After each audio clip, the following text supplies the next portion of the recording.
ಧರ್ಮಸ್ಥಳದಲ್ಲಿ ನೂರಾರು ಶವವನ್ನು ಹೂತಿಟ್ಟಂತಹ ಪ್ರಕರಣಕ್ಕೆ ಸಂಬಂಧಪಟ್ಟಂತೆ ಎಸ್ಐಟಿ ರಚನೆ ಆಯಿತು. ಎಸ್ಐಟಿ ತನ್ನ ತನಿಖೆಯನ್ನು ಚುರುಕುಗೊಳಿಸಿತು.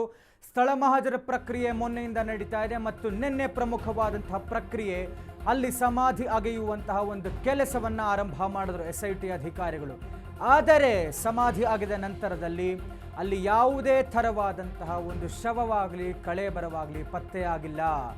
ಗುರುತಿಸಿದ್ದಂತಹ ಸಮಾಧಿ ಅಗೆದ್ರೂ ಕೂಡ ಸಿಗಲಿಲ್ಲ ಯಾವುದೇ ಥರದ ಕಳೇಬರ. 15 ಅಡಿ ಉದ್ದ 8 ಅಡಿ ಅಗಲ ಮಣ್ಣು ಅಗೆದ್ರೂ ಕೂಡ ಯಾವುದೇ ಥರದ ಕಳೇಬರ ಸಿಗಲಿಲ್ಲ. ಹಿಟಾಚಿಯನ್ನು ಬಳಸಿ ಮಣ್ಣು ಅಗೆದ್ರೂ ಕೂಡ ಸಿಗಲಿಲ್ಲ ಶವ.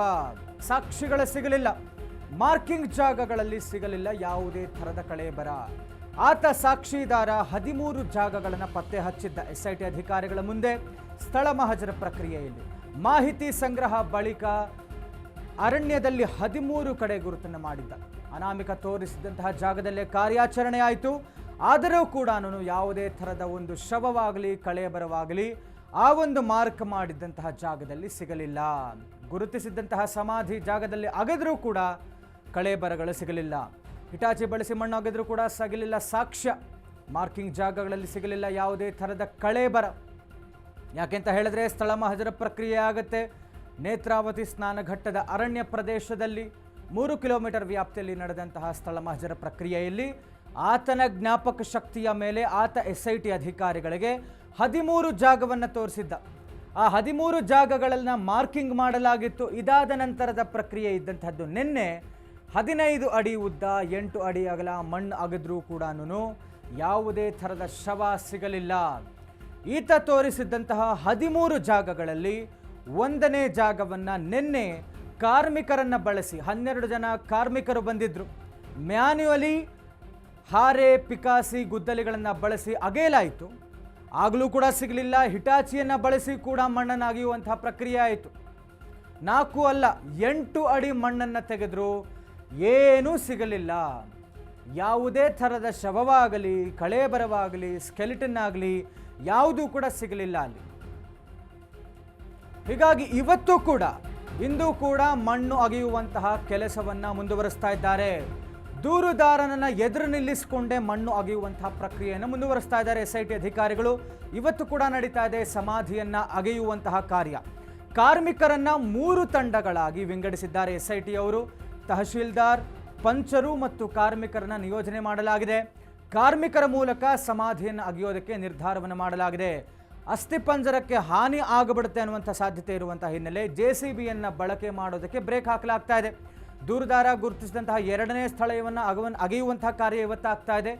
AC ಮತ್ತು ದೂರುದಾರನ ಎದುರಲ್ಲೇ SIT ತನ್ನ ಕಾರ್ಯಾಚರಣೆಯನ್ನು ಮುಂದುವರಿಸ್ತಾ ಇದೆ. ಇವತ್ತು ಕೂಡ ದೂರುದಾರನ ಎದುರೇ ಮಣ್ಣೊಗೆಯುವಂಥ ಕಾರ್ಯ ಆಗುತ್ತೆ. ಸಮಾಧಿ ಅಗೆಯುವಂಥ ಪ್ರಕ್ರಿಯೆ ಇವತ್ತು ಕೂಡ ನಡೀತಾ ಇದೆ. ಆತನನ್ನು ಎದುರು ನಿಲ್ಲಿಸಿಕೊಂಡೇ ಆಗ್ತಾ ಇರುವಂಥ ಪ್ರಕ್ರಿಯೆ. ಕಾರ್ಮಿಕರನ್ನು 3 ತಂಡಗಳಾಗಿ ವಿಂಗಡಿಸಿದೆ SIT. ತಹಶೀಲ್ದಾರ್, ಪಂಚರು ಮತ್ತು ಕಾರ್ಮಿಕರ ನಿಯೋಜನೆ ಆಗಿದೆ. ಮ್ಯಾನ್ಯುಯಲಿ ಅಗೆಯೋದಕ್ಕೆ ಒತ್ತನ್ನು ಕೊಡ್ತಾ ಇದ್ದಾರೆ. ಕಾರ್ಮಿಕರ ಮೂಲಕ ಸಮಾಧಿ ಅಗೆಯೋದಕ್ಕೆ ನಿರ್ಧಾರ ಮಾಡಿದ್ದಾರೆ. ಅಸ್ಥಿಪಂಜರಕ್ಕೆ ಹಾನಿ ಆಗಬಿಡಬಹುದು ಅನ್ನುವಂಥ ಸಾಧ್ಯತೆ ಇರೋದರಿಂದ JCB ಬಳಕೆ ಅಥವಾ ಕ್ರೇನ್ ಬಳಕೆ ಅದಕ್ಕೆ ಬ್ರೇಕ್ ಹಾಕಲಾಗ್ತಾ ಇದೆ. ದೂರುದಾರ ತೋರಿಸಿರುವಂತಹ 2ನೇ ಸ್ಥಳವನ್ನು ಅಗೆಯುವಂತಹ ಪ್ರಕ್ರಿಯೆ ಇವತ್ತಾಗತ್ತೆ. AC ಮತ್ತು ದೂರುದಾರನನ್ನು ಎದುರು ನಿಲ್ಲಿಸಿಕೊಂಡೇ SIT ತನ್ನ ಕಾರ್ಯಾಚರಣೆಯನ್ನು ಮಾಡ್ತಾ ಇದೆ. 13 ಜಾಗಗಳನ್ನು ತೋರಿಸಿದ್ದ ಆತನನ್ನು ಎದುರು ನಿಲ್ಲಿಸಿಕೊಂಡು. ಯಾಕೆ ಅಂತ ಹೇಳಿದ್ರೆ ಪ್ರಕರಣದಲ್ಲಿ ಪಾರದರ್ಶಕತೆ ಬಹಳ ಮುಖ್ಯ ಆಗುತ್ತೆ ಕಾಪಾಡಿಕೊಳ್ಳುವಂಥದ್ದು. ಯಾಕೆ ಅಂತ ಹೇಳಿದ್ರೆ ಇವರು ಸಾಕ್ಷಿ ನಾಶ ಮಾಡಿಬಿಟ್ರು, ಇವರು ಸುಳ್ಳು ಹೇಳಬಹುದು ಅನ್ನುವಂಥ ಆರೋಪ SIT ಅಧಿಕಾರಿಗಳ ಮೇಲೆ ಬರಬಹುದು.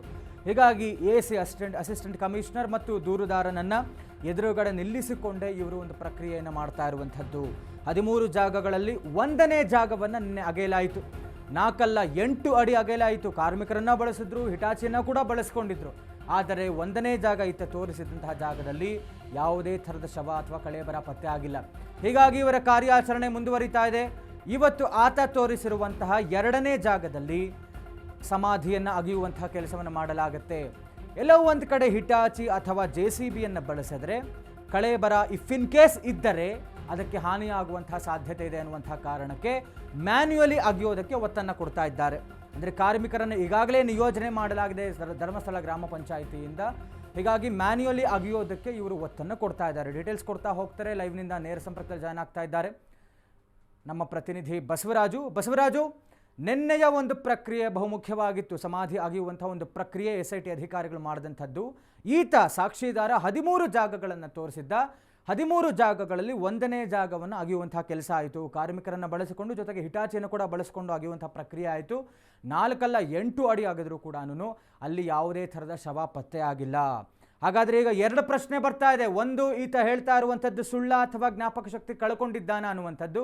ಮತ್ತೊಂದೆಡೆ ಉಳಿದಂಥ ಜಾಗಗಳಲ್ಲಿ ಏನಾದರೂ ಸಿಗಬಹುದಾ ಅನ್ನುವಂಥ ಒಂದು ಕುತೂಹಲ. ಏನಾಗ್ತಾ ಇದೆ ಅನ್ನುವಂಥ ಡೀಟೇಲ್ಸ್ ಕೊಡೋದಾದರೆ ಸಂತೋಷ್, ಈತ ಹೇಳ್ತಾ ಇರೋದು ಸುಳ್ಳು ಅನ್ನೋದಕ್ಕೆ ಈಗಾಗಲೇ ಹೇಳೋದಕ್ಕಾಗೋದಿಲ್ಲ. ಯಾಕಂದರೆ ಆತನೇ ಸ್ವತಃ 13 ಸ್ಥಳಗಳನ್ನ ಗುರುತಿಸಿರುವಂಥದ್ದು.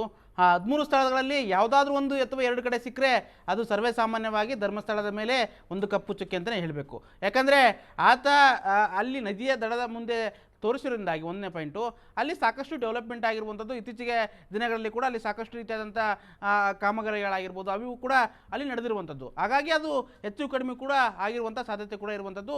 ಪ್ರಪ್ರಥಮವಾಗಿ 1ನೇ ಸ್ಪಾಟ್ನಿತ್ತು. 1ನೇ ಸ್ಪಾಟನ್ನು ಗುರುತಿಸಿದಂಥ ಈ ಅನಾಮಿಕ ವ್ಯಕ್ತಿಯನ್ನು ನಿನ್ನೆ ಇಡೀ ದಿನ ಪೂರ್ತಿಯಾಗಿ ಅದನ್ನು ಅಗೆಯುವಂಥ ಕೆಲಸವನ್ನು ಮಾಡಿದ್ರು. 3 ಸ್ಥಳಗಳನ್ನು ಅಗೆಯುವಂಥ ಕೆಲಸವನ್ನು ಮಾಡಿದ್ರು. ಅದರಲ್ಲಿ 1ನೇ ಸ್ಥಳದಲ್ಲಿ ಇನ್ನೂ ಆಳವಾಗಿ ಅಳೆಯಬೇಕನ್ನೋ ನಿಟ್ಟಿನಲ್ಲಿ 2 ಸ್ಥಳಗಳಿಂದ ಅವನು ಅರ್ಧಕ್ಕೆ ನಿಲ್ಲಿಸಿ ಈ ಕಡೆ ಬಂದು 1ನೇ ಸ್ಥಳಕ್ಕೆ ಪ್ರಮುಖ ಪ್ರಾಮುಖ್ಯತೆಯನ್ನು ಕೊಟ್ಟು ಅದನ್ನು ಆಳವಾಗಿ ಅಳೆಯುವಂಥ ಕೆಲಸವನ್ನು ಕೂಡ ಮಾಡಿದ್ರು. ಮಾಡಿದ ಸಂದರ್ಭದಲ್ಲಿ ಸರಿಸುಮಾರು 8 ಅಡಿ ಆಳವನ್ನು ಒಳಗಡೆ ಅಗಿದ್ರು, 15 ಅಡಿ ಅಗಲವನ್ನು ಕೂಡ ಅಗಲ್ದ್ರು. ಯಾವುದೇ ರೀತಿಯಾದಂಥ ಶವದ ಅಸ್ಥಿಪಂಜರಗಳಾಗಿರ್ಬೋದು ಏನು ಕೂಡ ಇಲ್ಲಿವರೆಗಾದರೂ ಪತ್ತೆ ಆಗಿಲ್ಲ. ಅನಾಮಿಕ ವ್ಯಕ್ತಿ ಹತ್ರ ಕೂಡ SIT ಅಧಿಕಾರಿಗಳು ಪ್ರಶ್ನೆಯನ್ನು ಮಾಡಿರುವಂಥದ್ದು. ಯಾಕಂದರೆ ನೀನು ಹೇಳಿದ ಜಾಗದಲ್ಲಿ ನಾವು ಅಗದಿದ್ದೀವಪ್ಪ, ಇಲ್ಲಿ ಸಿಗ್ತಾ ಇಲ್ಲ, ಮತ್ತು ಇನ್ನೂ ಏನು ಆಳವಾಗಿ ಅಗಿಬೇಕಾ ಅನ್ನುವಂಥ ನಿಟ್ಟಿನಲ್ಲಿ ಕೂಡ ಕೇಳಿರುವಂಥದ್ದು ನಿನ್ನೆ. ಹಾಗಾಗಿ ಮುಂದಿನ ಸ್ಪಾಟ್ಗೆ ಇವತ್ತು ಎಲ್ಲ ರೀತಿಯಾಗಿ ಹೋಗುವಂಥ ಸಾಧ್ಯತೆಗಳಿರುತ್ತೆ. ಆ ಸ್ಪಾಟ್ನಲ್ಲಿ ಈ SIT ಅಧಿಕಾರಿಗಳು ಅಲ್ಲಿ ಅಗೆಯುವಂಥ ಕೆಲಸವನ್ನು ಮಾಡ್ತಾರೆ. ನಿನ್ನೆ JCBಯನ್ನು ಬಳಕೆಯನ್ನು ಮಾಡಿದ್ರು, ಆದರೆ ಇವತ್ತು ಬಹುತೇಕವಾಗಿ JCBಯನ್ನು ಬಳಕೆ ಮಾಡೋದಿಲ್ಲ. ಯಾಕಂದರೆ ನಿನ್ನೆ ದಿವಸ ಕಾರ್ಮಿಕರ ಸಂಖ್ಯೆ 12 ಇತ್ತು, ಇವತ್ತು ಸ್ವಲ್ಪ ಜಾಸ್ತಿ ಆಗುವಂಥ ಸಾಧ್ಯತೆ ಇದೆ. ಯಾಕಂದರೆ ಅಲ್ಲಿ ಮಳೆ ಬರ್ತಾ ಇರೋದ್ರಿಂದಾಗಿ ಮಳೆ ನೀರು ತೆಗೆಯೋದಕ್ಕೋಸ್ಕರ ಆಗಿರ್ಬೋದು ಮತ್ತು ಮಳೆ ನೀರು ತೆಗೆಯೋದಕ್ಕೋಸ್ಕರ ಪರ್ಟಿಕ್ಯುಲರ್ ಆಗಿ ಬೇರೆ ಬೇರೆ ಏನು ಇಂಜಿನ್ಸ್ಗಳನ್ನು ಅಂದರೆ ಪಂಪ್ ಸೆಟ್ಗಳನ್ನು ತರುವಂಥ ಸಾಧ್ಯತೆಗಳು ಹೆಚ್ಚಿರುವಂಥದ್ದು, ಅವುಗಳನ್ನು ನೀರನ್ನು ಹೊರ ಹಾಕಲು. ಹಾಗಾಗಿ ಕಾರ್ಮಿಕರ ಸಂಖ್ಯೆಯು ಕೂಡ ಜಾಸ್ತಿಯನ್ನು ಮಾಡ್ಕೊಳ್ಳುವಂಥ ಸಾಧ್ಯತೆ ಕೂಡ SIT ಇರುವಂಥದ್ದು. ಹಾಗಾಗಿ ಇವತ್ತು ಬಹುತೇಕವಾಗಿ JCBಯನ್ನು ಬಳಸೋದಿಲ್ಲ, ಪ್ರಮುಖವಾಗಿ ಕಾರ್ಮಿಕರಿಂದನೇ ಅಸ್ಥಿಪಂಜರಗಳನ್ನು ತೆಗೆಯುವಂಥ ಕೆಲಸವನ್ನು ಮಾಡ್ತಾರೆ. ಈಗ ಇವತ್ತು 2 ರಿಂದ 3 ಏನು ಶವವನ್ನು ಊತಿಡಿರುವಂಥ ಜಾಗ ಏನಿದೆ ಆ ಜಾಗದಲ್ಲಿ ಅಗೆಯುವಂಥ ಸಾಧ್ಯತೆ ಕೂಡ ಹೆಚ್ಚಿರುವಂಥದ್ದು. ಸಂತೋಷ್. ಥ್ಯಾಂಕ್ ಯು ಬಸವರಾಜು ತಮ್ಮೆಲ್ಲ ಡೀಟೇಲ್ಸ್ಗಾಗಿ.